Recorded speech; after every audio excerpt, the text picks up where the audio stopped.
Buggy Baby Justin Bed, Buggy Baby Pillows, Buggy Baby Pillows, and Buggy Baby T-shirts. And you can contact us at BuggyBabyMerchandise.com. Don't know what affirmations are? They're positive sayings you can use every day.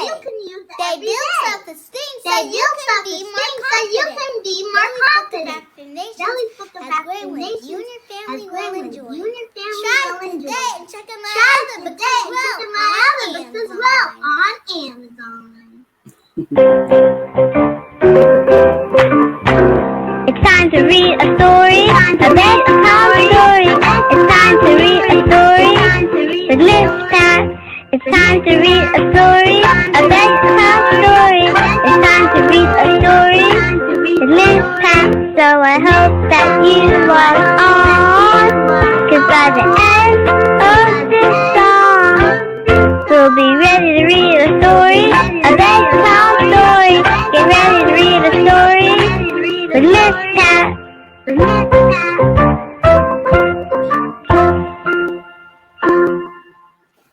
Hi, are you ready for another episode of Bedtime Stories? All right, let's get started.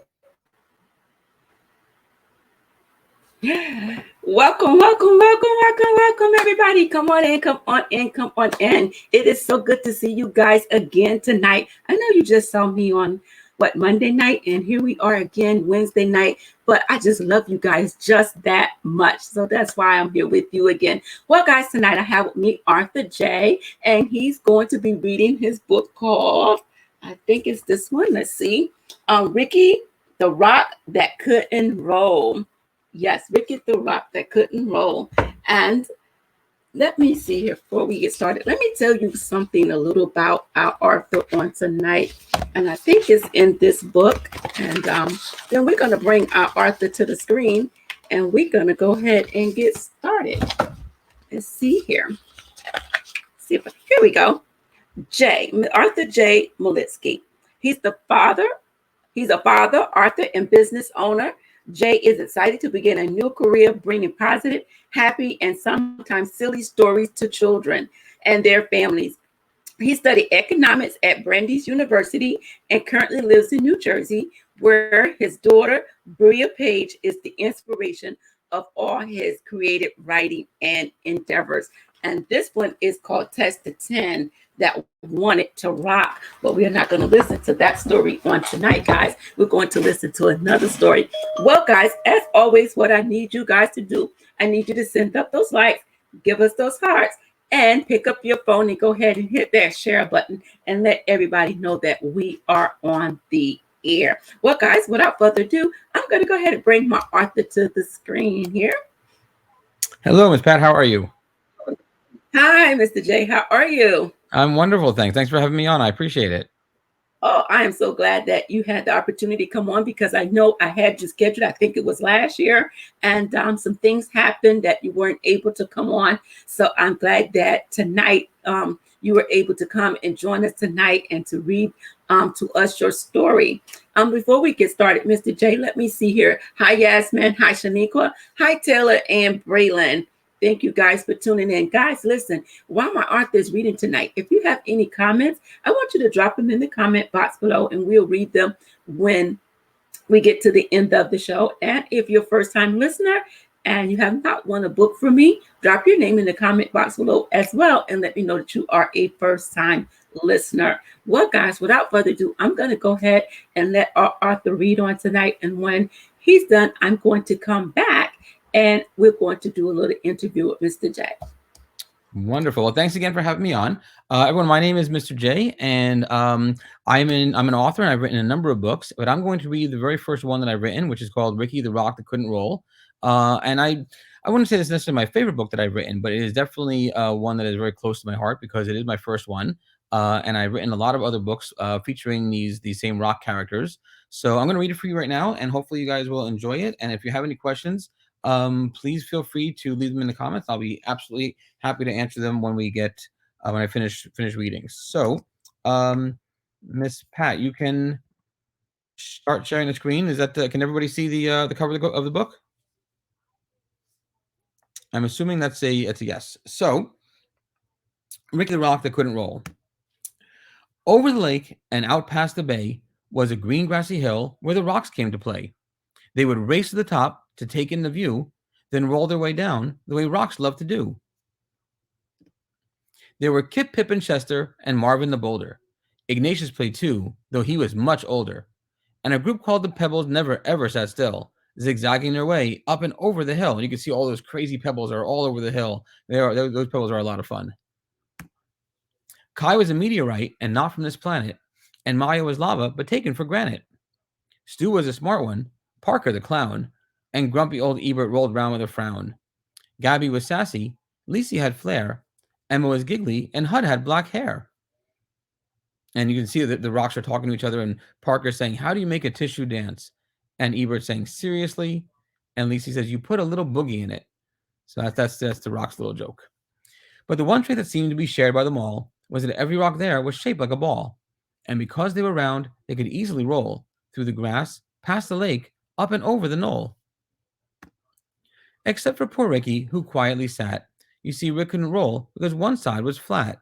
So poor Ricky is off on the side by himself. All the other rocks are off having fun. His friends didn't get it.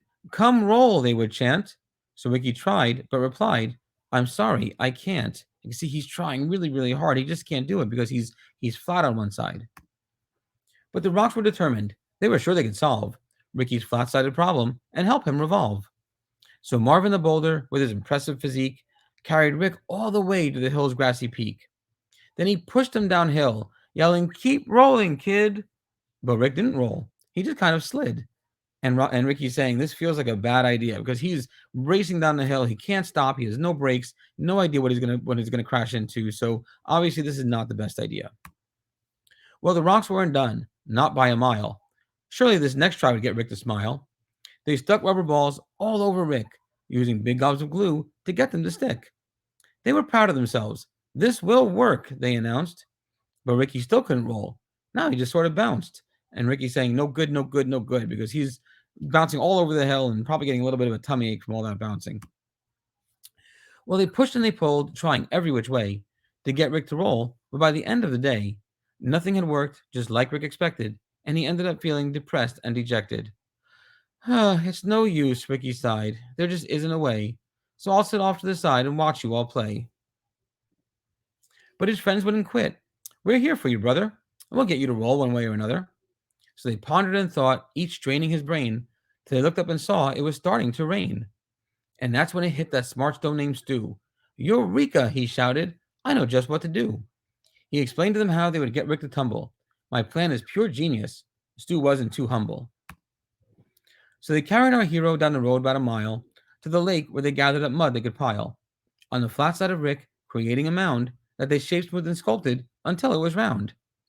Then after the rain, with the sun in the sky, they left him to bake till the mud was all dry. They gathered up vines and one colorful feather that they wrapped all around Rick to keep it together. This seems like a better idea. When the last knot was tied and the work was all done, the only step left was for Rick to have fun. They stood back and watched, feeling nervous and tense, as Rick breathed in deep with increasing suspense. He moved slowly at first, testing out his new mold, and then, for the first time, Ricky the Rock rolled. He was finally able to do it. So Bria, the ladybug, who'd been there from the start, felt a surge of pure joy swell up in her heart. She thought as she watched her friends play on the hill that there's always a way if there's also a will. And she said to herself as Ricky rolled on the slope, "When you're surrounded by love, you always have hope." And that's it. That is my story. And I have stopped sharing the screen.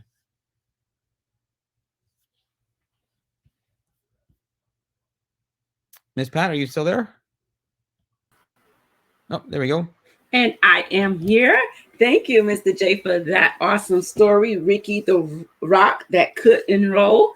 Guys, if you have any questions for our guests on tonight, please put them in the comment box and we will answer them for you at this time. So, Mr. J, can you please let me get my comment box open here.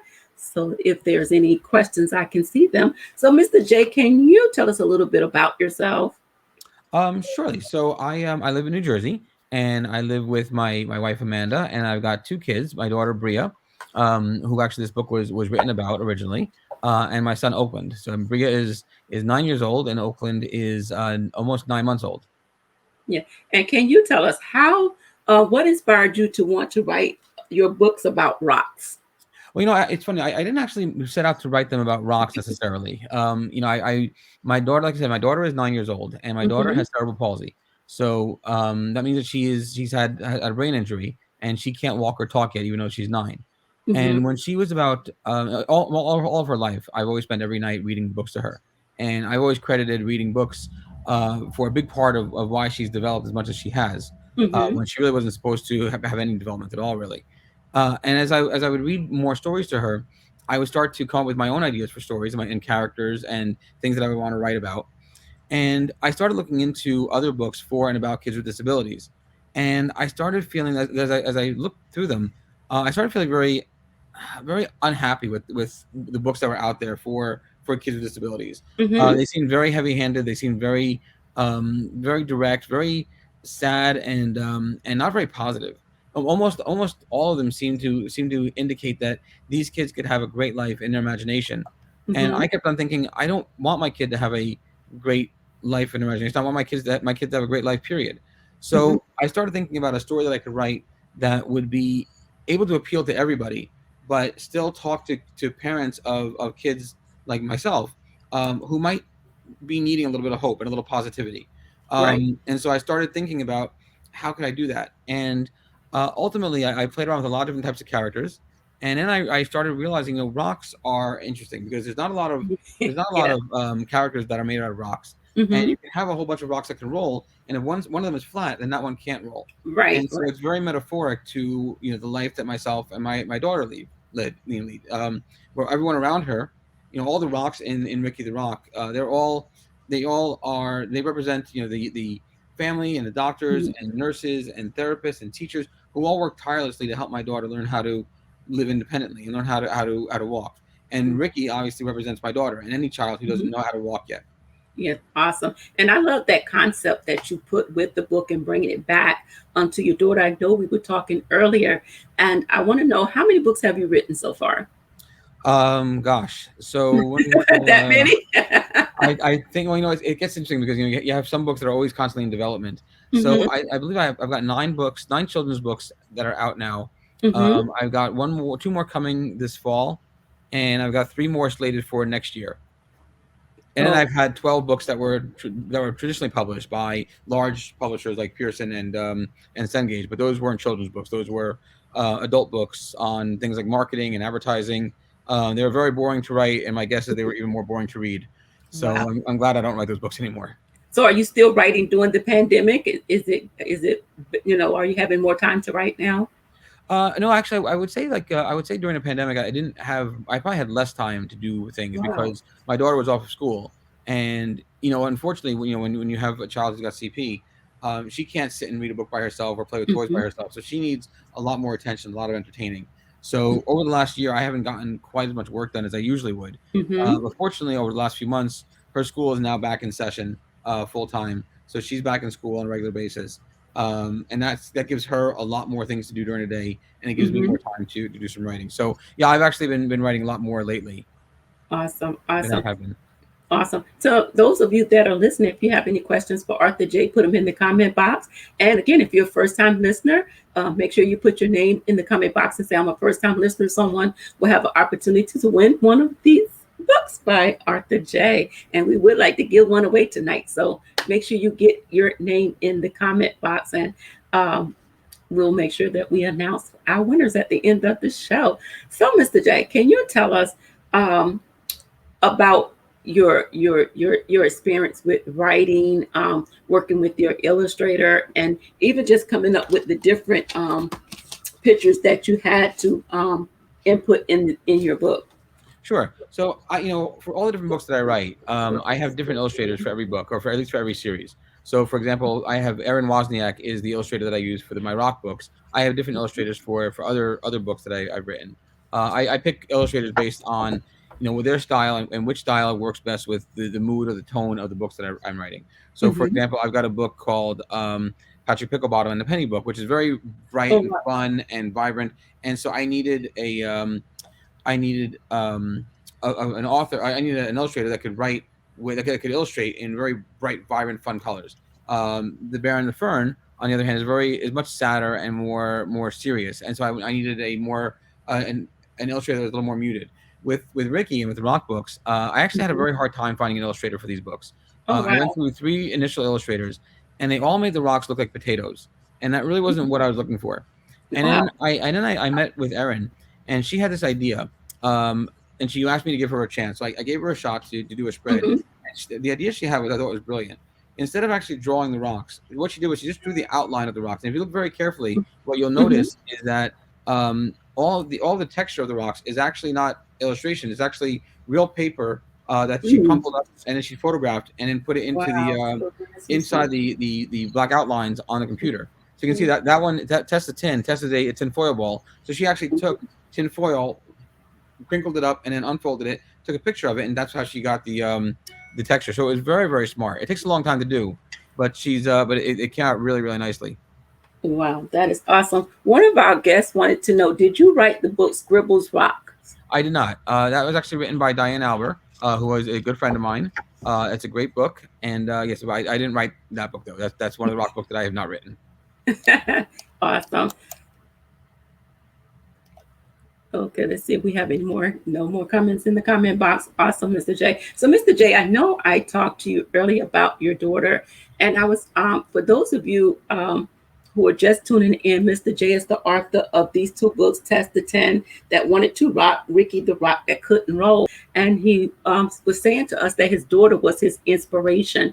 For those of you that are tuning in and have not followed Mr. J, go over to his page. He's always with his children. You just had how old is the youngest, Mr. J? He'll be 9 months old. He'll be 9 months old, yes. And I was giving Mr. J, I was saying to Mr. J earlier as we were talking that I give him a pat on the back, guys, because his daughter is 9 and she does have autism. As he explained to you guys, she can't walk, she can't do anything. And so he has to do all these things for her. And so I was saying to the fathers who have children, that don't even have to do half of what you do, Mr. J. They should be very excited to want to be around their children and to do things for their children. And so, again, I want to publicly say, I take my hat off to you for what you're doing for your daughter. And I Thank know you. she appreciates it very, very, very much. Well, she's a great kid. She's absolutely worth the effort and the time. And fortunately, writing books for a living and doing what I do, it's hard work and there's a lot that goes into it. But fortunately, it gives me a lot of time to spend with my family, and so I get to spend a lot of time with both my son and my daughter. Mhm. And I really enjoy that. Plus, when I'm not spending time with them, I get to travel around the country and meet with kids, and I go to schools. And now that before the pandemic, I would do a lot of assemblies, and now Mhm. that the pandemic is over, pretty much, the assemblies are starting up again in September, so I'll be out on the road again a little bit. And I think it's the best part for me is getting a chance to meet with kids. My own, I think my daughter is she's over my book. She doesn't really. Mhm. I'll show her 2 books and I'll ask her which one she wants to read. Um, one is my book and one is someone else's book, and she'll always touch the one with someone else's book. She's long since gotten bored of my books. But I'll go into a school and I'll read to 600-700 kids, and it's so much fun watching them all get excited about it, and Mhm. getting into the story and raising their hands and asking a million questions. And that's that's the best part of being an author and writing these books. Have you ever thought about writing a book for dads about on that aspect of dads and daughters and what you're dealing with your daughter? I haven't really thought about that so much, but I've been a little surprised by the reactions that I get. I do think that to me are second nature. Like, for example, Mhm. every weekend that I've got my daughter, and I have her.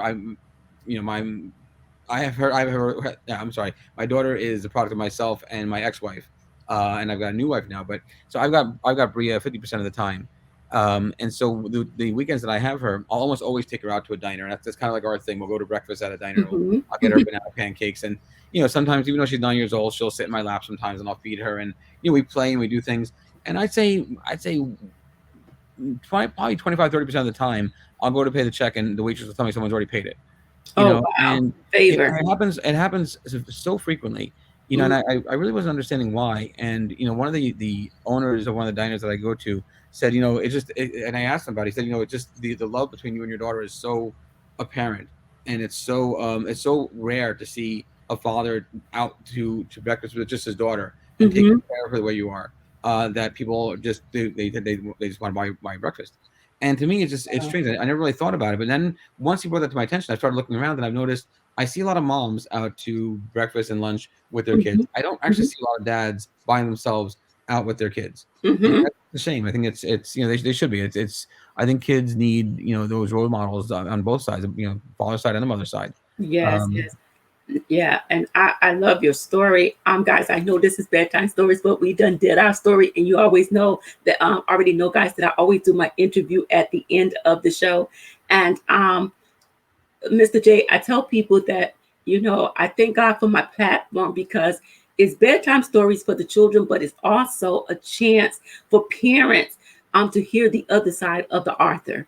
You know, we get the books and we read the books, but we know nothing about the author. And the good thing I like about my platform is that when you go to the store and you see this book or you see this book, you'll be like, hey, you know, you feel like they already know you because you know they're watching you live and they're hearing your story.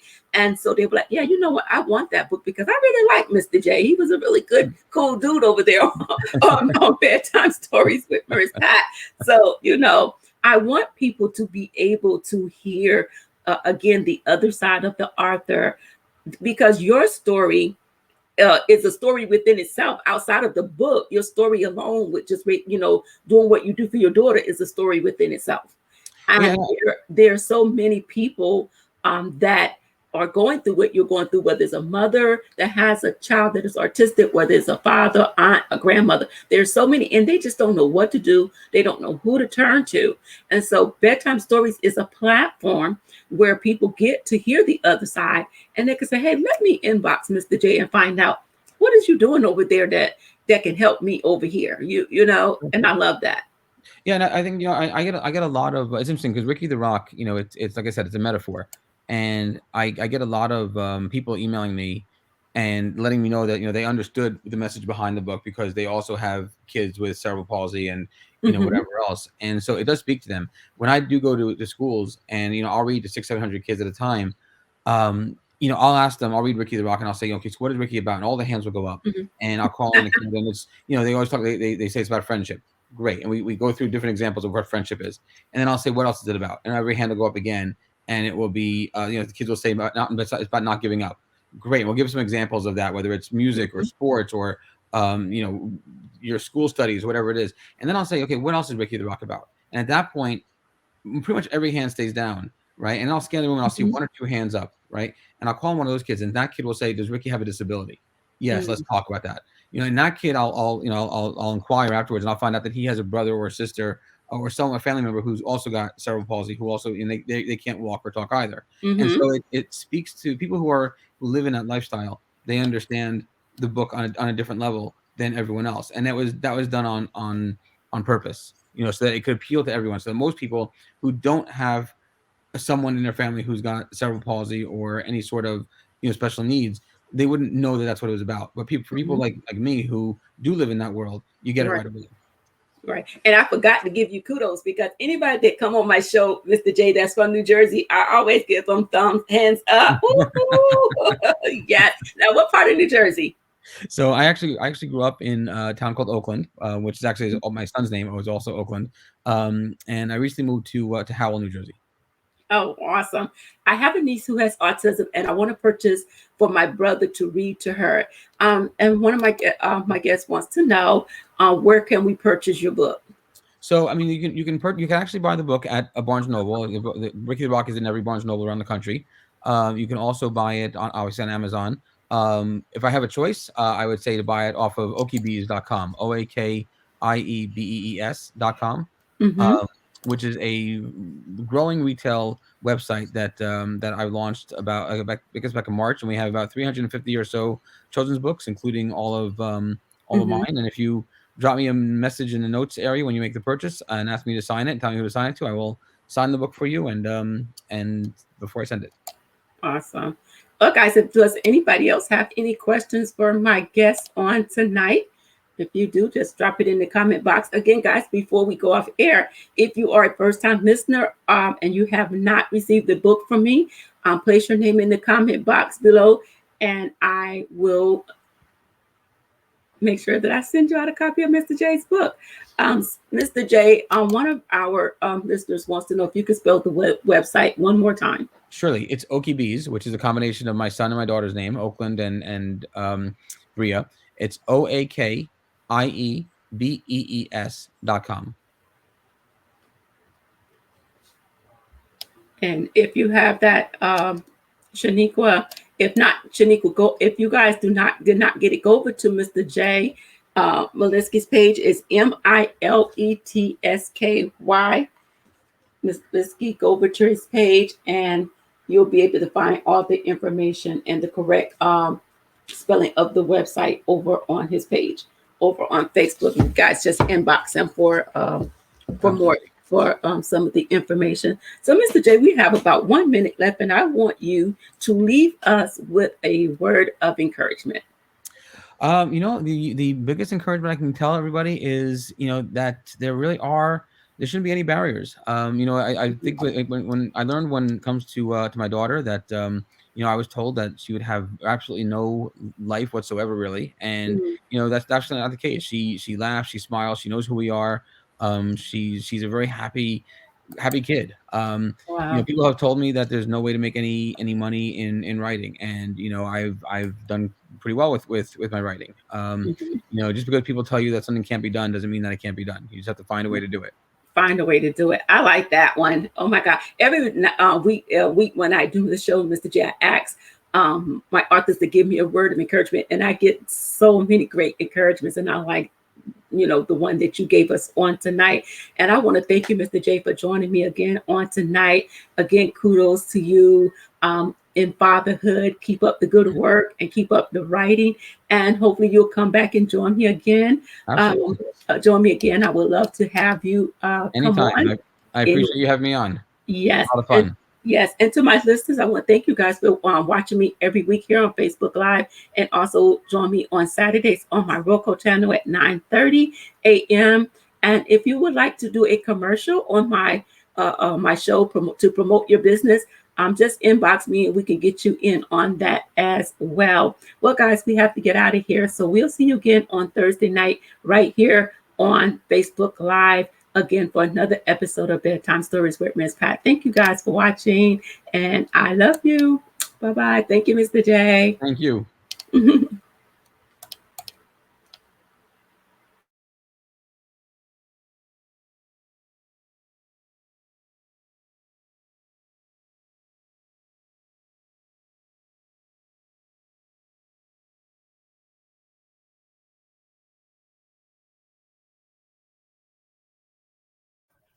Well, I hope everyone enjoyed the reading on tonight. I sure did. Guys, guess what? We'll be back here again next week on Tuesday and Thursday at 8 p.m. Eastern Standard Time, 7 p.m. Central Standard Time. Please go tell a friend, go tell a neighbor to join us. We would love to see them here. See you back next week. Smooches.